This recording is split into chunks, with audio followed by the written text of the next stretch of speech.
Hello friends, this side doctor Adarsh. Being a skin specialist, मैंने एक बीमारी के बारे में जाना कि जो एक बार हो जाए वो बार बार होती रहती है, जिसको हम टीनिया कॉर्पोरिस बोलते हैं। इसको हिंदी में दाद भी कहा जाता है। अगर इसके लक्षणों की बात की जाए तो जहां पर भी ये होते हैं एक रिंग वॉर्म का आकार ले लेते हैं, जिसमें सूखापन रहता है, लाल दाने होते हैं और खुजली बहुत ज़्यादा होती है। बात की जाए इसके ट्रीटमेंट के बारे में तो ट्रीटमेंट के लिए मैं आपको स्पेशली रिकमेंड करना चाहूँगा कि इसके लिए आप सफाई का विशेष ध्यान रखें, क्योंकि जितना आप अपने आप को हाइजेनिक रखेंगे उतनी ये प्रॉब्लम जल्दी ठीक होगी।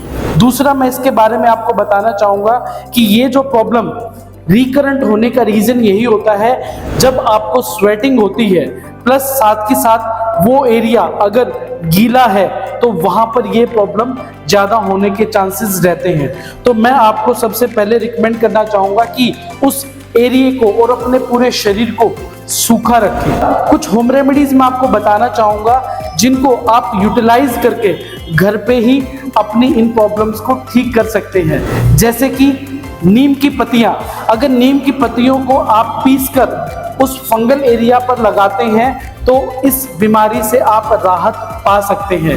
दूसरा, मैं आपको बताना चाहूँगा जैतून का तेल। अगर जैतून के तेल को आप गर्म करके उस जगह पर लगाएंगे तो इससे भी आपको काफ़ी फायदा होगा। तीसरा जो मैं होम रेमेडी आपको बताना चाहूँगा वो है एलोवेरा।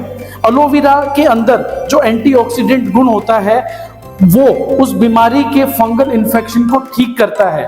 आपको एलोवेरा के ऊपर की जो गुदा है उसको निकालकर जहां पर भी फंगल इन्फेक्शन हो वहां पर आपको लगाना है।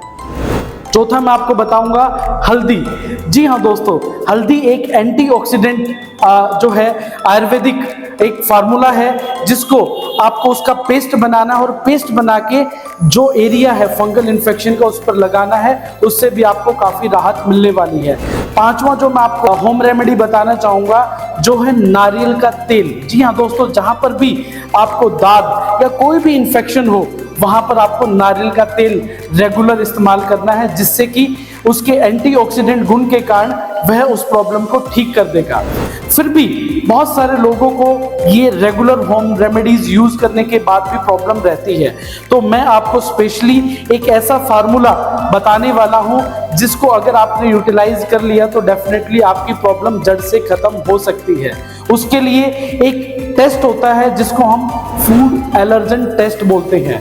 इस टेस्ट के ड्यूरेशन में क्या होगा कि आपको जिस जिस खाने पीने की चीज़ से प्रॉब्लम होती है, जैसे कि आप कोई भी सब्जियां हैं, कोई भी खाना पीना है, कोई भी कपड़े हैं, या फिर वेजिटेरियन कोई भी चीज़ है, नॉन वेजिटेरियन कोई भी चीज़ है, तो उनसे आपको उसका पता चल जाएगा। और अगर आप उन चीज़ों को आप परमानेंटली अगर छोड़ देते हैं तो इन प्रॉब्लम को आप जड़ से ख़त्म कर सकते हैं। दूसरा, आपको प्रॉपर वे से अपने शरीर की स्वच्छता के ऊपर ध्यान रखना है, हाइजेनिक के ऊपर ध्यान रखना है, तो आप इस प्रॉब्लम को जड़ से खत्म कर सकते हैं। Be healthy, stay healthy.